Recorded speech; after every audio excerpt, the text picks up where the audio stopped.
Hello, everybody. My name is Juan Maniz, and I'm going to be making a video about Khalil Gibran and his life. Big disclaimer: there are a lot of there's a lot of conflicting information out there on the internet, so a lot of what I say may or may not be, right or wrong. I've read a couple of articles, and I kind of try to make kind of like an assumption on what's generally seemed as correct. So everything might kind of be maybe off to someone. I do recommend you look for yourself though. His life is really interesting, and I had fun reading about it, like what we know about his life, or what we know now at least. Anyways, let's get started. Khalil Gibran or Khalil Gibran, both are spelled two different ways, one with an H before the A and the other with an A before the H. Was a lot of things. He was a philosopher and an artist, but he was mostly known for his poetry. Yeah. Uh, Jubran Khalid Jubran, Jubran rather than Gibran, was birthed to a mother named Kamala Jubran and a father named Khalid Jubran on January 6th, 1883, in what is now the beautiful town of Bishari, Lebanon. He was born into a Maronite Christian family with a half brother and later two younger sisters. His mother was the daughter of a Maronite priest, but his father, however, was a character. Um, from heavy drinking to gambling, which ended up causing them to accumulate a large debt. Excuse me. Um, him, Gibran, and his mother kind of had to move along. His mom divorced his dad, and his dad kind of got arrested for embezzlement, which is kind of funny, because he was a tax collector. But they ended up moving out from Bishari, and they relocated to Boston, Massachusetts. Fun fact, though, a little bit of something fun. Khalil Gibran didn't necessarily have the proper primary education before moving. He was taught by his mother and a local priest, so he didn't necessarily have the proper education. But even then, his artistic and literary talents were still so obvious. Like, it was insane how gifted this man really was.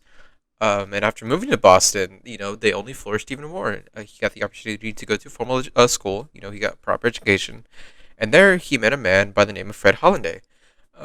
He was like a little model firm or whatever. I don't know exactly what Fred Hollanday does. All I know is that he pioneered the art photography scene. And it also led a young Khalil to find romantic literature and poets such as William Blake and Frederick something like Nietzsche, Nietzsche. Even the Bible kind of heavily influenced Khalil Gibran.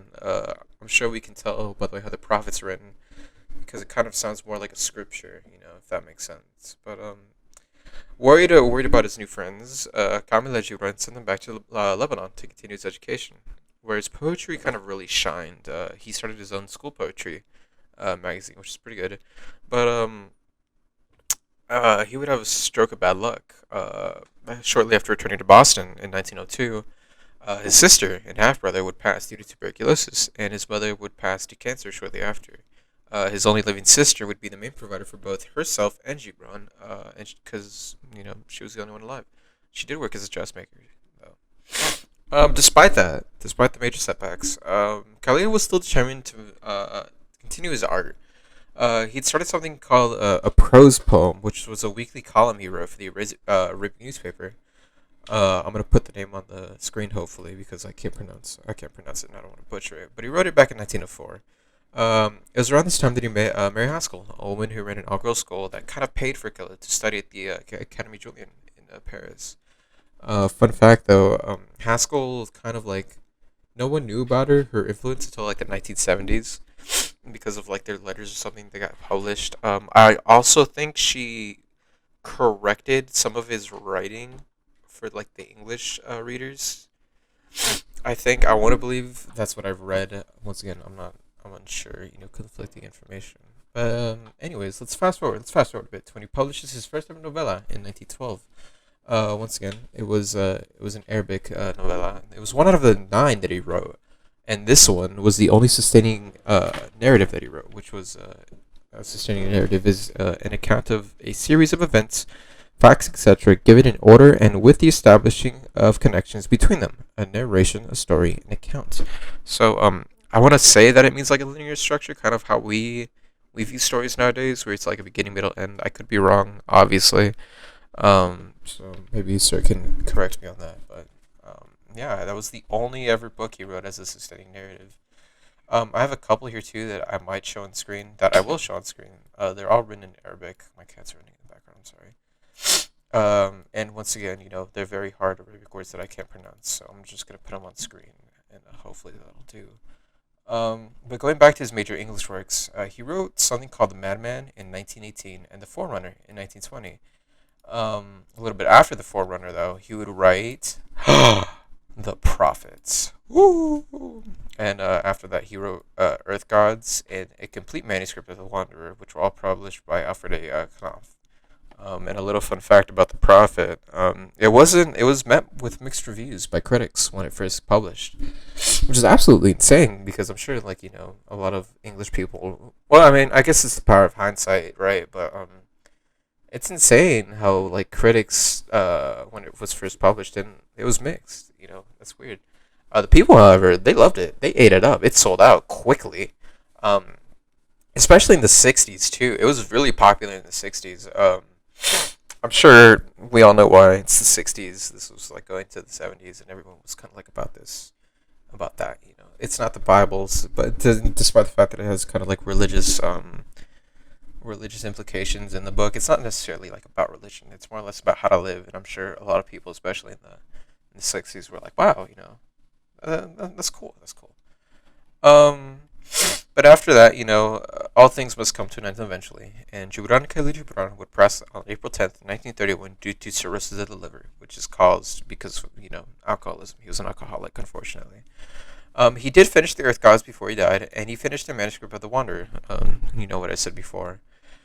And another fun fact about the Prophet, it was originally going to be a trilogy before he passed.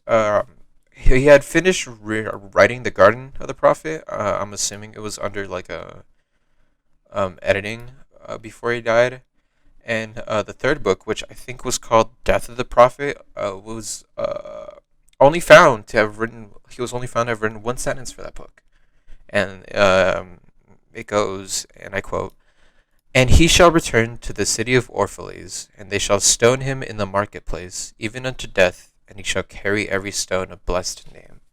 Now, as to what that means, I don't know. I don't have the context of the book, and it wasn't ever finished. That was the only sentence ever written before he died.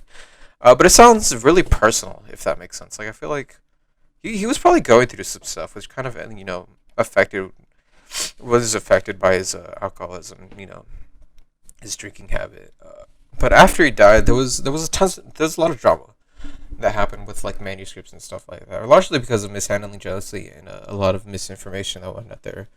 I think Mary Hopkins, the person who kind of like allowed him to go to the academy, kind of put out like a biography that was like kind of untrustworthy, despite the fact that there were like many other ones that were really good based on his life. It was also kind of speculated that it was because Gibran wanted it or something like that.